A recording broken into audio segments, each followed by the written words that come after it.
Hello, नमस्कार साथियों। स्वागत है आप सबका एसकेसी क्लासेस यूट्यूब चैनल में।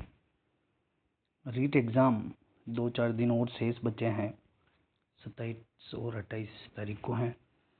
तो आपका समय जाया ना करके हुए बिल्कुल कम समय आपका लूँगा मैं, और यहाँ पर आपका एक टॉपिक जो पूरा कंप्लीट साइकोलॉजी का एक टॉपिक कंप्लीट करवाऊँगा, जहाँ से आपके एग्ज़ाम्स में 100% एक क्वेश्चन तो आना ही है।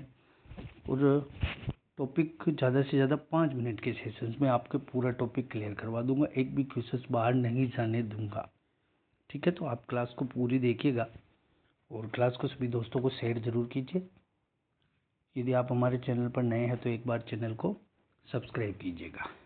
शुरू करते हैं क्लास को, देखिएगा। पहले क्वेश्चन से ही शुरुआत करते हैं।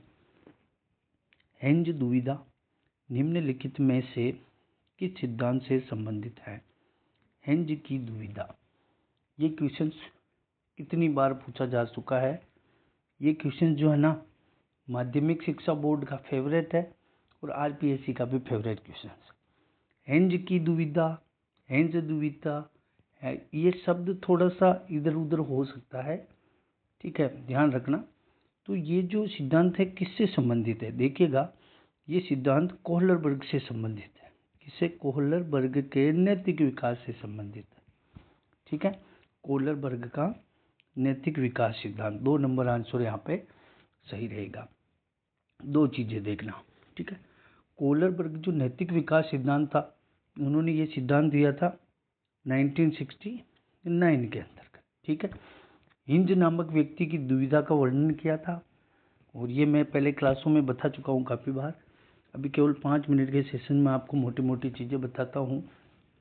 कोहलरबर्ग ने 10 से 16 वर्ष के बच्चे जो थे उनको एक शब्द से जोड़ा था, नैतिक तर्कणा। किससे जोड़ा था? नैतिक तर्कणा का वर्ष कहा था 10 से 16 वर्ष के बालकों को। ठीक है, इसने कोहलरबर्ग ने नैतिक विकास के सिद्धांत में 3 स्तर बताए थे। कितने बताए थे? 3 स्तर बताए थे, और तीनों स्तर के अंतर्गत दो अवस्थाएं बताई थी, यानी कि 6 अवस्थाएं इसने कुल बताई थी। कितनी बताई थी?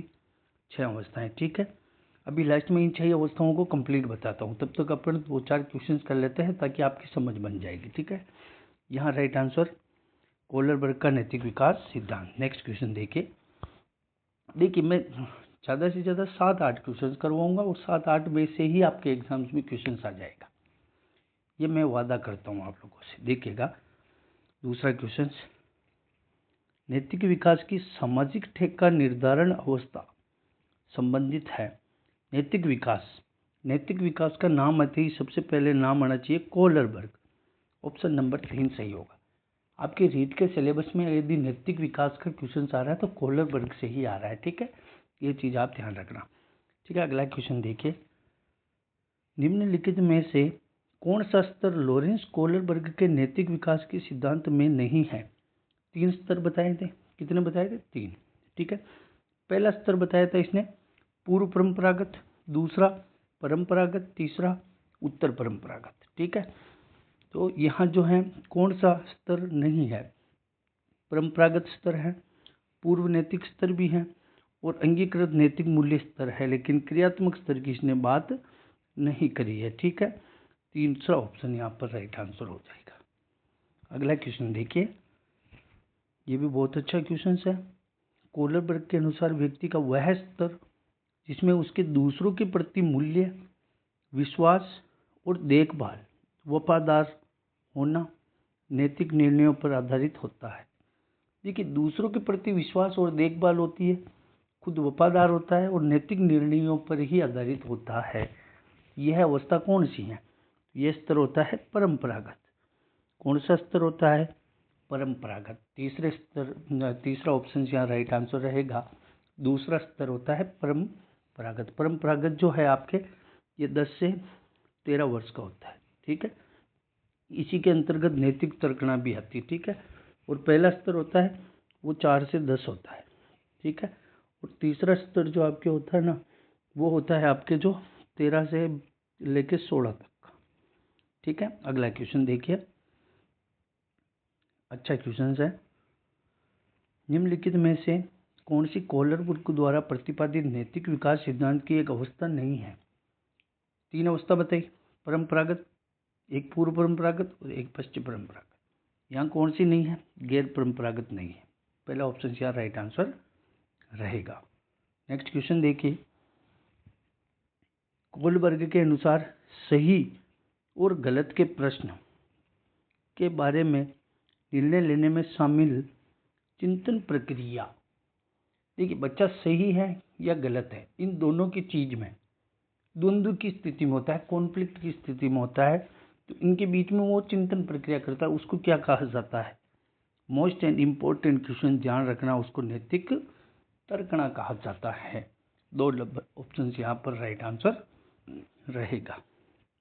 आगे देखिए, बताता हूँ अभी आपको मैं, ठीक है, कि आगे इसकी कितनी अवस्थाएं हैं, क्या है। कोहलबर्ग के नैतिक विकास के सिद्धांत की अवस्था नहीं है। क्वेश्चन 90% चांसेस में तो यही बनेगा कि कौन सी अवस्था नहीं है, और एक क्वेश्चन 99% बनने की संभावना है। हेंस की दुविधा नामक जो है सिद्धांत का नाम क्या था, किसने दिया था? देखिए, यहाँ नहीं है, पूछा है प्राक रूढ़िगत, रूढ़िगत, संवेदी प्रेरक, पश्चागत रूढ़िगत। तो यहाँ सेंसोरी मोटर जो है जीन पियाजे ने दिया था, ये नहीं हो जाएगा 3 नंबर ऑप्शन। आगे देखिए, कोहलबर्ग के सिद्धांत के अनुसार व्यक्तिगत आवश्यकताएं दूसरों के नियम सही और गलत का निर्धारण करते हैं। यह नैतिक विकास के किस स्तर का प्रतिनिधित्व करते हैं? देखिए, दूसरों के नियम और सही और गलत, तो अभी बात करी थी पश्चिम परंपरागत, ठीक है। नेक्स्ट देखिए, ये देखिएगा, तीनों स्तर, 3 स्तर होते हैं। पहला स्तर प्री कन्वेंशनल स्टेज 4 से 10 वर्ष होता है, इसे पूर्व परंपरागत स्तर कहा जाता है। यह सबसे नैतिक चिंता का निचला स्तर होता है, ठीक है। बाहर से मिलने वाली सजा व उपहार का प्रभाव इस पर पड़ता है। इसके अंतर्गत 2 अवस्थाएं थी, आज्ञा व दंड की अवस्था किस में आती है? पूर्व परंपरागत में, यानी कि नैतिकता का पालन आज्ञा व दंड के आधार पर करता है। दूसरी अवस्था है सरल अहंकार की अवस्था। आपको केवल अवस्थाओं के नाम याद रख लेना है और थोड़ी सी विशेषताएं ध्यान रखना है। यहाँ बच्चा आत्म केंद्रित, स्व केंद्रित अवस्था होती है। आगे देखिए, इसने दूसरा बताया था कन्वेंशनल स्टेज, यानी कि परंपरागत स्तर, ठीक है। इसके अंदर दो अवस्थाएं बताई, प्रशंसा की अवस्था, यानी अच्छा लड़का या अच्छी लड़की की अवस्था। इसमें आपसी व्यवहार संबंधों पर आधारित प्रशंसा, नैतिकता का पालन, माता पिता के नैतिक नियमों पर आधारित होता है।